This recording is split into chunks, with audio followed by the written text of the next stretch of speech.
الحمد للہ رب العالمین الصلاۃ والسلام علی خاتم النبیین وعلی آلہ وصحبہ اجمعین اما بعد فاعوذ باللہ من الشیطان الرجیم بسم اللہ الرحمن الرحیم قال اللہ تعالی فی سورۃ آل عمران قل یا اہل الکتاب تعالوا الی کلمۃ سواء بیننا وبینکم الا نعبد الا اللہ ولا نشرک به شیئا ولا يتخذ بعدنا بعدا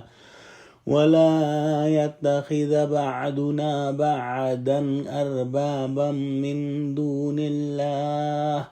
فإن تولوا فقولوا اشهدوا بأننا مسلمون۔ ترجمہ: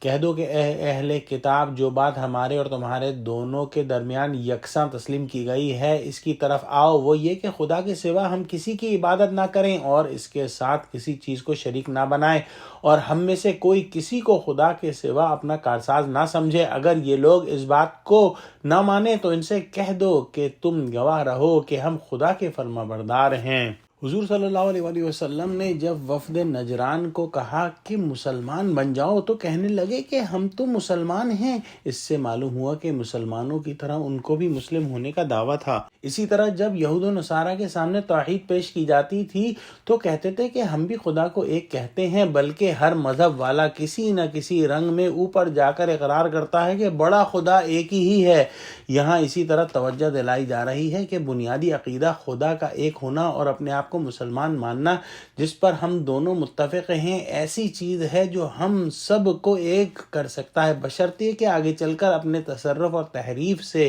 اس کی حقیقت بدل نہ ڈالیں۔ ضرورت اس کی ہے کہ جس طرح زبان سے مسلم و موحد کہتے ہو، حقیقتاً و عملاً بھی اپنے آپ کو تنہا خدائے واحد کے سپرد کر دو، نہ کہ اس کے سوا کسی اور کی بندگی کرو، نہ اس کی صفات خاصہ میں کسی کو شریک ٹھہراؤ، نہ کسی اور عالم، پیر، فقیر، پیغمبر کے ساتھ وہ معاملہ کرو جو صرف رب قدیر کے ساتھ کیا جانا چاہیے۔ مثلا کسی کو اس کا بیٹا پوتا نہیں بناؤ، کسی بھی جو ہے طرح سے اس کو جو ہے اس کا شریک نہ بناؤ، جو چیزیں اس نے حرام کر دی ہیں ان کو اپنے اوپر حلال نہ کرو۔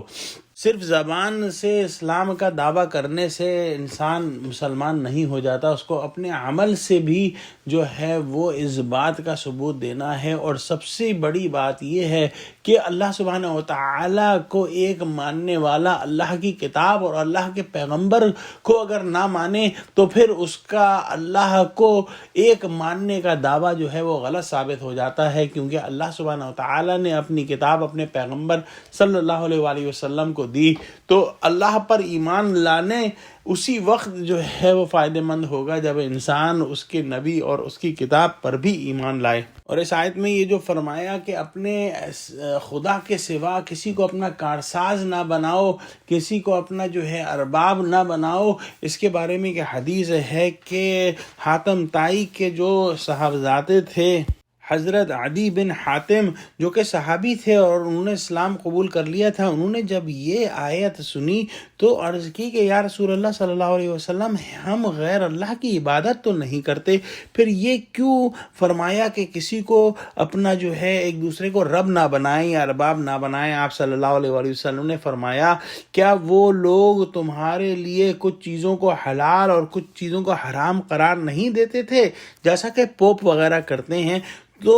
اور فرمایا کہ اور تم ان کی بات پر عمل نہیں کرتے تھے؟ عرض کیا ہاں ایسا تو ہے۔ آپ صلی اللہ علیہ وسلم نے فرمایا یہ رب بنانے میں داخل ہے، کیونکہ چیزوں کو حلال یا حرام قرار دینا صرف اللہ سبحانہ وتعالیٰ کی شان کے لائق ہے۔ وہ خالق و مالک ہے، اپنی مخلوق میں سے جسے چاہے، جس کے لیے چاہے حلال یا حرام قرار دے، یہ مرتبہ کسی اور کو حاصل نہیں۔ حضرت عدی بن حاتم جو تھے وہ پہلے نصرانی یا کرسچین تھے۔ تو دعا کرتے ہیں کہ اللہ سبحانہ وتعالی ہم کو خالص توحید پر قائم کر دے اور ہم کو ہر طرح کے شرک سے محفوظ رکھے، آمین۔ وآخر دعوانا الحمد للہ رب العالمین۔ السلام علیکم ورحمۃ اللہ وبرکاتہ۔